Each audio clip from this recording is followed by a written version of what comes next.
Unit 3. Selling. Track 25. Extract 1. I like shopping for things I'm interested in buying, like clothes, but I really hate going to the supermarket. I just find it really boring, walking round and round looking for things. Supermarkets don't seem very well organised for customers. They have fruit and vegetables near the entrance, but then heavy things are further away, and they move things around, which makes it difficult. Often the staff don't know where things are and can't help you. Unit 3. Selling. Track 26. Extract 2.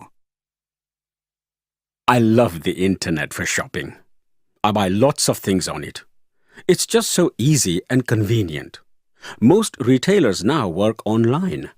You can compare prices and products so easily. I also like the auction sites like eBay. You can get some real bargains. Some people say it's risky to shop this way. Things can go wrong, but I've never had a problem. A lot of my friends like shopping malls, but I really hate them. They're always so crowded, and they make me feel tired.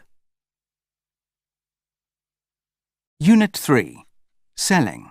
Track 27. Extract 3. I enjoy the experience of shopping. You know, being a customer, being made to feel special. I prefer specialist shops where service is more personal, where people remember you, know your name and can help you. I also like trying to get discounts when I'm shopping, actually doing a deal with the assistants. I really enjoy shopping for shoes. I don't think it's something you can do on the internet, although I know people do. Unit 3. Selling. Track 28. What does QVC do? QVC is a global multi-channel retailer. We sell product across a wide variety of categories, from food through to fashion, through to accessories, through to beauty, to gardening and DIY. And we sell to consumers in Germany, Japan, USA, UK and Italy. And we sell both through the television and online. Unit 3. Selling.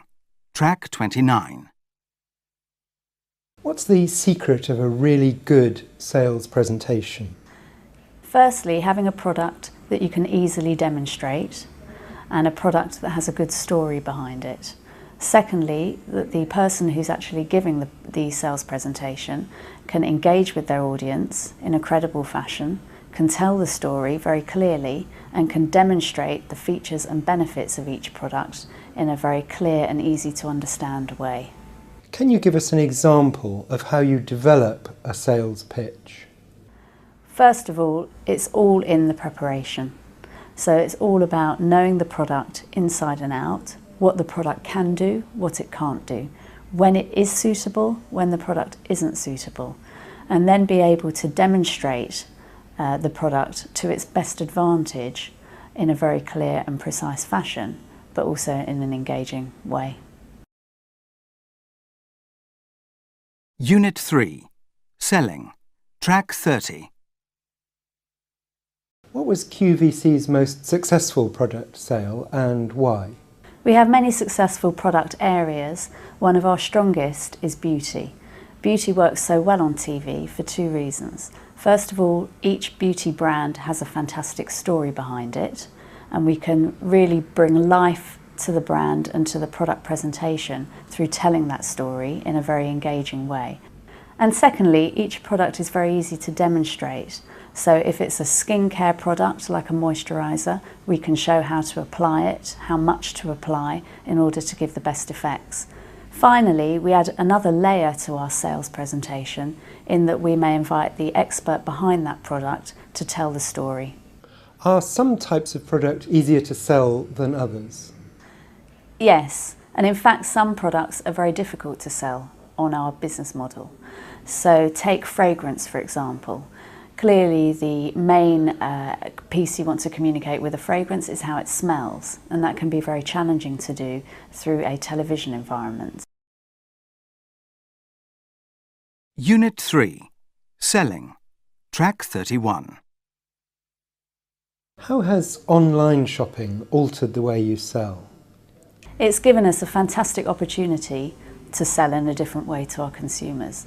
So if a customer wants to buy a skincare product at 10 o'clock at night, and perhaps on air we're showing a gardening item, she can now go down to our website, she can browse through the range of product online that suit her at that moment in time.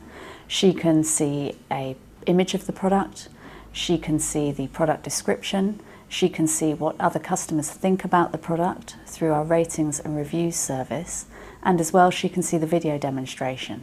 So it opens up our range of 15,000 products to the customer at any time, day or night. Unit 3. Selling. Track 32. So, your plan is to provide electric cars in your town centre. People will rent them to do their shopping, go about their business and so on, right? Yes. Pollution is a big problem here. We're trying all sorts of ideas to reduce it. We're interested in starting with 10 electric cars. If it works, we'll increase the number later on. I see from your price list that a standard two-seater car will cost about 12,000 euros. Is that correct? Yes. The price includes transport and insurance costs. If you order 10 vehicles, you'll be paying us about 100,000 euros, minus the 2% discount we offer a new customer. But if you increased your order, we could offer a much higher discount.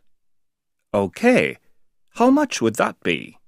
Well, for an order of 20 or more vehicles, the discount would be 5%. I see. Let me think about it. What about delivery? We'd like to start the program in June, if possible. To be honest, that's a bit early for us. We've got a lot of customers waiting for delivery. We could possibly deliver by late August, all being well. That might be okay, if you can guarantee delivery by then. I'd have to discuss it with our production department. I'll get back to you on that. Good. How about the warranty? We'd like a long period. It's for 2 years. That's what we normally offer. Only 2 years? You know, if you could offer us a longer warranty, we'd be delighted. How about 5 years? Well, that's much longer than normal. It could be all right, as long as you pay more for the longer period. I don't know. I'll check with my colleagues. I can't give you a decision right away. Okay. What about payment? Do you offer credit terms? I'm afraid not. It's company policy for a new customer.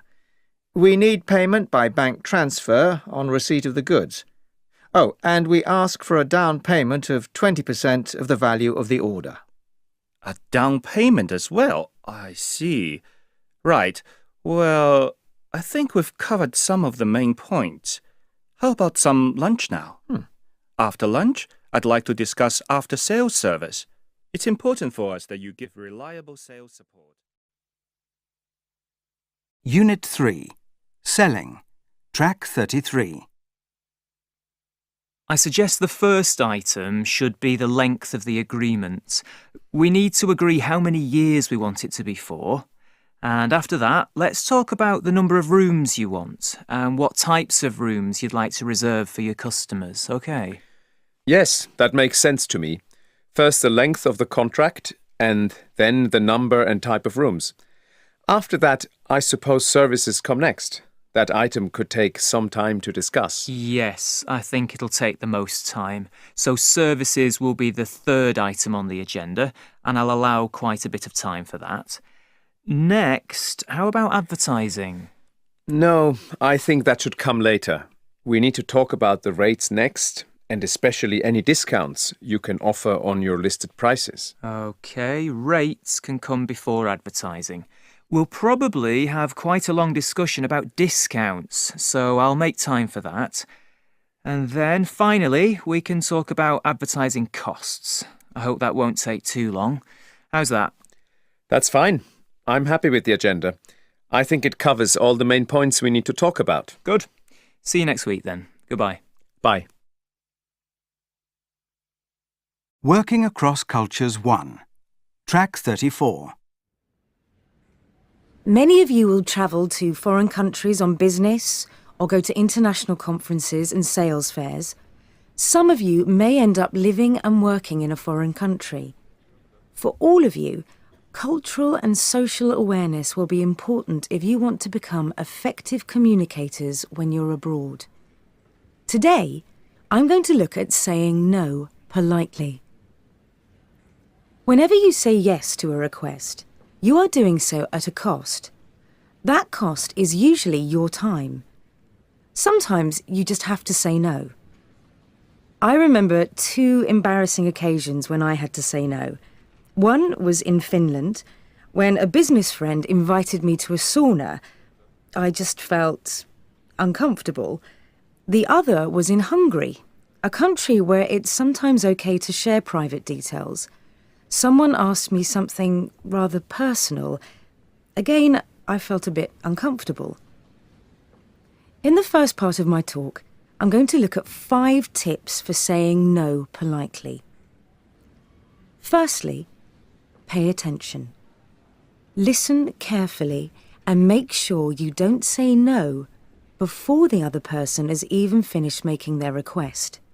Listen to the request with an open mind.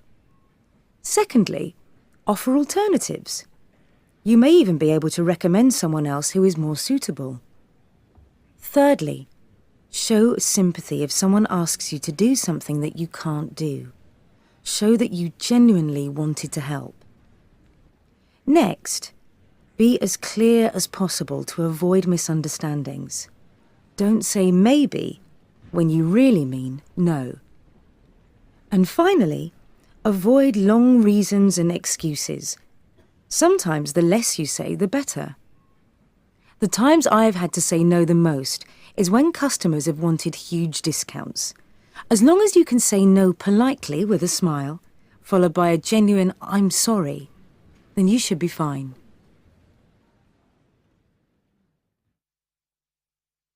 Working Across Cultures 1. Track 35.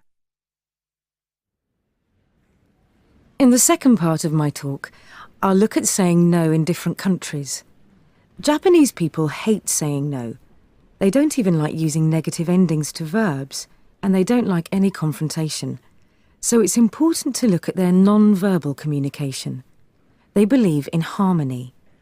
They think that turning down someone's request causes embarrassment and loss of face to the other person. Many negotiators have come away from meetings in Japan thinking they have got agreement when in fact they haven't. Indonesians can also communicate indirectly. They don't like to cause anyone embarrassment by giving a negative answer. So the listener has to work out what they really mean. In fact, Bahasa Indonesian has 12 ways of saying no, and also other ways of saying yes, when the real meaning is no.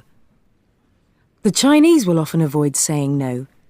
They have an expression which means, "We'll do some research and discuss it later," which is a polite way of saying no. Silence in China can also imply that there are problems. Silence in the Arab world is quite common, however, and does not necessarily mean no. The Arab world does not find silence difficult. However, saying no in the wrong situations can have bad consequences. An American business friend of mine once refused a cup of coffee from a Saudi businessman at the start of a meeting. In America, that wouldn't have been a problem, but this was seen as rather rude by the Saudi host, and the meeting was unsuccessful. My friend should have accepted the coffee and just had a small cup. I'll now move on to Working Across Cultures 1. Track 36. 1. Would you like to go out for a meal later? Thanks for the invitation, but I'm not feeling so well. Maybe some other time. 2. Would you like some more food? Nothing more for me, thanks. It was delicious. 3. Shall we meet up next Tuesday? I'm sorry. I'd love to, but I have other plans that evening. 4. Please stay a little bit longer. I've had a wonderful time, and I wish I could, but I really have to go. 5. Can you check that the fire exit notices are all in the right place, please? I'm afraid you've come to the wrong person. You'll have to ask Ingrid in Health and Safety. Leave a like and subscribe.